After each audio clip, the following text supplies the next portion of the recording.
मेरा नाम शाहिद है। मेरी उम्र 25 साल है और मेरा ताल्लुक गोजर खान से है। घर के हालात बहुत अच्छे तो थे नहीं, लिहाजा जल्द ही भाई काम के सिलसिले में इस्लामाबाद शिफ्ट हो गए और कभी कभार अपने अजीज़ो अकारिब से मिलने गोजर खान का रुख भी करते और अपने 5 मरले के आबाई घर का चक्कर भी लगाते ताकि इसकी देखभाल होती रहे। मैट्रिक करने के बाद मैं बिल्कुल फ्री था तो सोचा कुछ दिन गोजर खान रह लूं। चनाचा में गोजर खान आ गया। इस्लामाबाद में रहने और को एजुकेशन की वजह से मेरे अंदर काफ़ी एतमाद आ गया था, जिसकी वजह से लड़के हो या लड़कियां किसी से बात से झिझकता नहीं था। गुजरावाला पहुंचकर मेरी रूटीन ये थी कि रात सारी कज़न्स के साथ मूवीज़ देखता और दिन को सोता रहता। एक दिन मुझे दिन 12 बजे उठाया और बोली, नवाब साहब उठी और जाकर अली को स्कूल से ले आए। अली मेरे 7 साल के भांजे का नाम है, जो कि कजिन बाजी के घर से थोड़ी दूर एक प्राइवेट स्कूल में दूसरी क्लास में पढ़ता था। मैंने कहा, क्यों बाजी, आज किया रिक्शे वाले ने नहीं आना जो मेरी नींद खराब कर रही है? तो वो बोली, नहीं, रिक्शे वाले की बेटी की शादी है और वो एक हफ्ता छुट्टी करेगा और तब तक अब नवाब साहब अली को स्कूल से लाएंगे, जबकि सुबह इसके पापा इसे स्कूल छोड़ दिया करेंगे। मैं उठा और पैदल ही स्कूल की तरफ चल पड़ा। स्कूल ज्यादा दूर नहीं था, बमुश्किल 7-8 मिनट में स्कूल पहुंच गया। छठी होने में अभी 10 मिनट थे तो मैं स्कूल के पास ही एक शॉप पर बैठ गया और आते जाते लोगों को देखने लगा। तभी मेरी नज़र दुकान से थोड़ी दूर एक घर के दरवाजे पर पड़ी, जहां पर एक लड़की खड़ी मेरी तरफ देख रही थी। मैंने उधर देखा और किसी को भी अपनी तरफ मुतवज्जे ना पाकर इस लड़की को देखना शुरू कर दिया। वो भी दरवाजे पर खड़ी उधर उधर देखती और फिर मेरी तरफ देखने लग जाती। चंद मिनट बाद मैंने हाथ हल्का सा हिलाकर इसे इशारा किया तो वो मुस्कुरा कर गिल्ली के अंदर चली गई। मेरा इरादा बना कि उठकर इस गिल्ली का एक चक्कर लगाना चाहिए, लेकिन इसी वक्त स्कूल की घंटी ने मेरा इरादा मुलतवी करवा दिया। मैं स्कूल के गेट पर चला गया और चंद मिनट बाद ही अली स्कूल से बाहर आ गया और मैं अली को लेकर घर की तरफ चला तो वो गिल्ली रास्ते में ही आनी थी। मैंने गिल्ली के सामने रुक कर गिल्ली में देखा तो वो गिल्ली आगे से टी बनकर लेफ्ट और राइट मुड़ रही थी, जबकि टी को सीधा क्रॉस करके 2 घर थे आगे गिल्ली बंद थी। उसका घर बिल्कुल सामने वाला था और वो घर की गेट पर खड़ी थी। इसने जैसे ही मुझे देखा मुझे हाथ के इशारे से बाई बाई किया और घर के अंदर चली गई। मैं भी अली को लेकर घर आ गया और अली को बाजी के हवाले करके मैं दोबारा बिस्तर पर लेट गया, लेकिन अब नींद का कोई इरादा नहीं था। मैं इस लड़की के बारे में सोचने लगा। इसे चूंकि बहुत दूर से देखा था लिहाजा इसका चेहरा अच्छी तरह ना देख सका था, लेकिन इसका जिस्म भरा भरा था और कद तकरीबन 5 फुट था। अब मेरा दिल कर रहा था कि एक चक्कर और बाहर का लगाऊं। चनाचा एक बार फिर बाहर निकलकर उसकी गिल्ली की तरफ जा रहा था। इसकी गिल्ली के सामने रुक कर देखा, लेकिन वो वहां नहीं थी और गेट भी बंद था। मैं वहां से वापस आ गया और कजिन को कॉल करके कहा कि मैं जाग गया हूं, लिहाजा वो अपनी बाइक लेकर आ जाए ताकि हम आवारा गर्दी पर निकल सके। कजिन वलीद, जो मेरी फूफो का बेटा था, मुझे पिक करने आ गया। हम 3 कजिन हम उम्र थे, जिनकी बहुत अच्छी दोस्ती थी। बाकी कजिन छोटे थे। हम तीनों रोजाना रात हर किस्म की फिल्में भी देखते। अगले दिन ने खुद ही अली की छठी से जरा पहले घर से निकला और आज मैं रास्ता तब्दील करके इस वाली गिल्ली से जा रहा था। मुझे यकीन था कि वो आज फिर वहां खड़ी होगी और हुआ भी ऐसे। इसने मुझे देखा तो मेरी तरफ आ गई और मुस्कुरा कर सलाम कहा तो मैंने भी सलाम किया और उसका नाम पूछा तो बोली, मेरा नाम यास्मीन है। तो मैंने कहा, मेरा नाम शाहिद है। इतनी बात करके मैं वहां से आगे निकल गया क्योंकि डर था कोई देख ना ले। यास्मीन एक खूबसूरत लड़की थी, जिस्म भरा भरा और पुरकशिश था। मैं गिल्ली में थोड़ा आगे गया तो मुझे एक छोटी सी दुकान नजर आई जो किसी बाबा ने सिर्फ बच्चों वाली गोलियां टाफियां रखी हुई थी। मैं जानबूझकर दुकान पर खड़ा हो गया तो वो भी मेरे पीछे चलते चलते दुकान पर आई और दुकान के अंदर घुसकर उससे बोली, अब्बा तुम घर जाओ और रोटी खाकर आओ, तब तक मैं दुकान पर बैठती हूँ। तब मुझे समझ लगी कि बाबा जी इसका बाप है और मैं जानबूझकर कुछ बच्चों की चीजें खरीदने लग गया। बाबा उठकर घर की तरफ चला गया। अब वो दुकान में अकेली थी। दुकान के अंदर में जा नहीं सकता था क्योंकि भरी दोपहर थी।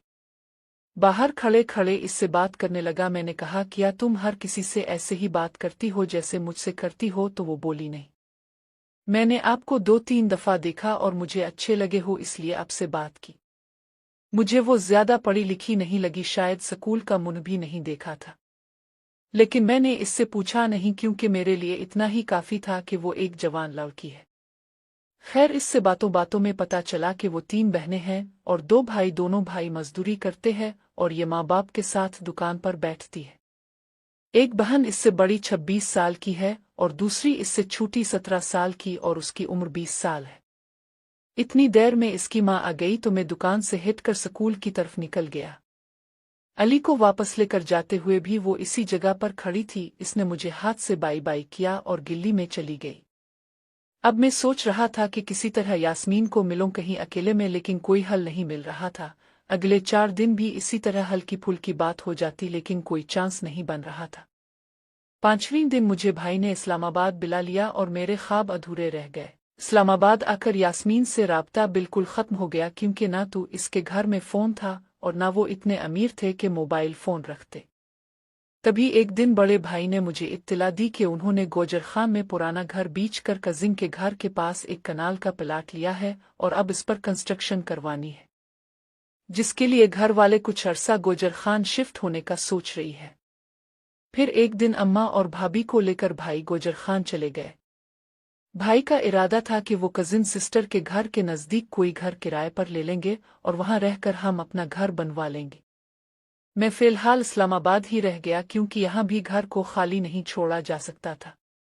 15 दिन बाद भाई ने मुझे सिस्टर के घर से कॉल की और कहा कि हमने सिस्टर के घर के पास एक घर किराए पर ले लिया है। अब तुम गोजर खान आकर मिस्त्रियों से काम करवाओ और मैं इस्लामाबाद वापस आकर अपनी ड्यूटी करूंगा। मैंने भाई को कहा कि मैं रात को इस्लामाबाद से निकलूंगा तो सुबह सुबह गोजर खान पहुंच जाऊंगा। आप मुझे घर का एड्रेस समझा दें ताकि मैं सिस्टर की बजाय सीधा अपने घर पहुंचूं। भाई ने मुझे एड्रेस समझाया तो ऐसा लगा जैसे तकदीर मुझ पर मेहरबान हो रही है, क्योंकि जो एड्रेस भाई ने बताया था वो यास्मीन के घर के साथ वाला घर था। एकदम से यास्मीन फिर मेरे ख्वाबों में आ गई थी। मैं शाम को नहाने के लिए वॉशरूम में गया। फिर नहाने के बाद तैयार होकर अड्डे के लिए निकल पड़ा। सुबह 5 बजे में गुजरांवाला यास्मीन के घर के साथ वाले गेट पर खड़ा था। मैंने दरवाज़ा खटखटाया तो भाई ने दरवाज़ा खोला। मैं घर का जायजा ले रहा था। ये घर न सिर्फ यास्मीन के घर से जोड़ा हुआ था, बल्कि घर के अंदर दोनों घरों के दरमियान एक 5 फुट ऊंची दीवार थी, जिससे पता चलता था कि आ तो दोनों घरों का एक ही मालिक है, आ रिश्तेदार ही। दरवाजे से अंदर दाखिल होते ही दाईं तरफ एक बैठक और बाईं तरफ बाथरूम बना हुआ था। उसके बाद काफी खुला सहन था। फिर दाईं तरफ किचन और सामने 2 कमरे बने हुए थे। मेरे आने से अम्मा और भाभी भी उठ गई थीं। उन्होंने मुझे नाश्ता बनाकर दिया, जिसके बाद मैं बैठक में जाकर सो गया, क्योंकि सारी रात जागा हुआ था। दोपहर को आंख खिली तो उठकर बाथरूम में नहाने चला गया और नहाकर बाहर निकला तो एक नया चेहरा नजर आया, जो कि सामने कमरे में बैठकर मशीन पर कोई कपड़ा सी रही थी। लड़की खूबसूरत थी और जिस्म भी यास्मीन की तरह भरा हुआ था। मैं कमरे में आया तो इसने मुझे सलाम किया। मैं जवाब देकर अम्मा के पास चारपाई पर बैठ गया। अम्मा ने बताया कि भाई फैसलाबाद चला गया है, कल से मजदूर आ जाएंगे और तुम वहीं पर काम की निगरानी करोगे। भाभी किचन में खाना बना रही थी। मुझे तजस्सुस था कि ये लड़की कौन है, इसलिए भाभी के पास चला गया और पूछा, भाभी ये कौन है? भाभी ने मेरी तरफ शक भरी नजरों से देखा और कहा, खैर है? मैंने कहा, भाभी वैसे ही पूछ रहा हूँ। भाभी ने यास्मीन के घर की तरफ इशारा किया और कहा कि साथ वाला घर मालिक मकान के भाई का है, उनकी बड़ी बेटी है। इसका नाम कुलसूम है और मेरे कपड़े सी रही है। मैं किचन से निकला और दोबारा अम्मा के पास बैठ गया और कुलसूम को देखने लगा। वो भी समझ गई थी कि मैं इसे देख रहा हूँ, इसलिए बार बार मुझे देखती और फिर कपड़े सीने लग जाती। थोड़ी देर बाद मैंने इसे इशारा किया तो वो मुस्कुराने लगी। लाइन क्लियर देखकर मैंने इसे आंख मारी तो इसने भी मुझे आंख मार दी। मेरे दिल में तो शादियाने बज रही थे, क्योंकि यास्मीन पहले ही सीट थी और अब इसकी बड़ी बहन भी पूरा रिस्पॉन्स दे रही थी। भाभी ने मुझे खाने के लिए आवाज दी तो मैं दूसरे कमरे चला गया। दिल में सोच रहा था कि ये दोनों बहनें इतनी जल्दी सीट हो रही है, खैर ही हो। खाने के दरमियान ही यास्मीन अपनी बहन को बुलाने आ गई और मुझे देखकर हैरान हुई। मैंने भी मौका देखकर इसे आंख मारी। वो मुस्कुराकर दूसरे कमरे में कुलसूम के पास बैठ गई। मैं भी इसी कमरे में आकर अम्मा के पास बैठ गया और उधर उधर की बातें करने लगा, लेकिन ध्यान मेरा दोनों बहनों की तरफ ही था। कुलसूम ने यास्मीन को डांट कर घर भेजा तो वो गेट से जाने की बजाय अंदरूनी दीवार से फलांग कर चली गई। थोड़ी देर बाद अम्मा किसी काम से सिस्टर के घर चली गई और भाभी अपने कमरे में कपड़े प्रेस कर रही थी। मैंने मौका देखकर कुलसूम से बातें शुरू कर दी। वो भी पढ़ी लिखी नहीं थी, लेकिन दोनों बहनें बहुत फास्ट थीं। चंद मिनटों में ही कुलसूम बिल्कुल फ्रैंक हो गई थी, बल्कि ये कहना पड़ेगा कि यास्मीन से भी ज्यादा कुलसूम तेज थी। तभी भाभी कमरे में आ गई। शायद कपड़े प्रेस हो गए थे। भाभी मेरी बहुत अच्छी दोस्त भी थी और मैं अपने हर बात अक्सर उनसे शेयर करता रहता था, लेकिन वो मुझे डांटती और समझाती रहती थी। लेकिन उन्होंने कभी भी भाई से मेरी कोई शिकायत नहीं की थी। मुझे कुलसूम से बातें करता देखकर उन्होंने मुझे घूर कर देखा, लेकिन मैं भी ढीठ बनकर बैठा रहा। थोड़ी देर में कुलसूम ने कपड़े सी लिए और भाभी को दिए और कहने लगी, भाभी आप एक दफा पहनकर चेक कर ले। भाभी ने कपड़े पकड़े और अपने कमरे में जाकर दरवाजा बंद कर लिया। मौका मुनासिब था। मैंने आगे बढ़कर कुलसूम को पकड़कर अपनी तरफ खींचा तो वो जैसे पहले ही तैयार थी। इसने आगे बढ़कर मुझे जेपी डाल दी और चंद मिनट बाद मैंने इसे पीछे हटा दिया, क्योंकि भाभी किसी भी वक्त आ सकती थी। कुलसूम बोली, रात को बैठक में सुना और दरवाजा खुला रहने देना। मैं पूरे 12 बजे आऊंगी। मैं इंतजार करूंगा। ये कहकर मैं जानबूझकर कमरे से बाहर आ गया, क्योंकि मेरे दिल में चूर था और मैं नहीं चाह रहा था कि भाभी को शक हो जाए। मैं बैठक में आकर बैठ गया और डेक पर गाने लगा लिए। दोबारा जब मैं बैठक से निकला तो कुलसूम अपने घर चली गई थी और भाभी कहीं जाने की तैयारी में थी। भाभी ने मुझे देखा और बोली, चलू मुझे अम्मा के घर छोड़ आओ और शाम को ले आना। मैं गिल्ली में जाकर रिक्शा ले आया और भाभी को उनके मैके छोड़ आया। और अब मैंने मौका गनीमत जाना और दोबारा घर का रुख किया, क्योंकि घर खाली था तो शायद एक बार फिर मौका मिल जाता। घर पहुंचकर मैंने जानबूझकर दरवाजा जोर से खोला ताकि हमसायों तक आवाज जा सके। और यही हुआ। थोड़ी देर बाद यास्मीन ने दीवार से झांका तो मैं सह में चारपाई पर लेटा था।